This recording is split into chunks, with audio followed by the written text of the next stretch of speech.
अचानक असे निर्णय घेऊन होत नसतं, त्याला कुठं ना कुठेतरी प्लॅनिंग करावं लागतं. असे निर्णय घेतल्यामुळे नक्कीच साखरेच्या दरावर फटका हा बसू शकतो. आज साखरेचा दर जर जास्त असेल तरच शेतकऱ्याला आपल्याला पेमेंट देता येईल, नाही तर जास्त भाव जर शेतकऱ्याला द्यायचा असेल तर साखरेचे भाव जास्त असणं फार महत्वाचं आहे. एका बाजूला तुम्ही तेलाच्या बाबतीत कुठेतरी फेल गेलेला आहात, परराष्ट्र धोरण तुम्हाला नीट पद्धतीने करता आलं नाही, इराण बरोबर चांगले संबंध ठेवता आले नाही, म्हणून आज गॅसच्या किमती वाढल्यात, तेल आपल्याला मिळत नाही, पेट्रोल डिझेल आता कदाचित आपल्याला महाग घ्यावं लागेल आणि महाग घेत असताना त्याच्यामध्ये सुद्धा आपण जर बघितलं तर आरक्षण सुद्धा येईल असं कुठेतरी सांगण्यात येते. त्यामुळे मग कुठं ना कुठेतरी पॉलिसी फेल्युअर हा केंद्र सरकारचा आहे.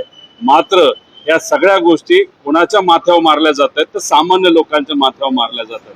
त्यामुळे साखरेचे भाव वाढून खूप लोकांना त्या ठिकाणी फरक पडत नव्हता, पण हा निर्णय घेतल्यामुळे शेतकऱ्याला मात्र त्या ठिकाणी मोठ्या प्रमाणात फटका बसणार आहे.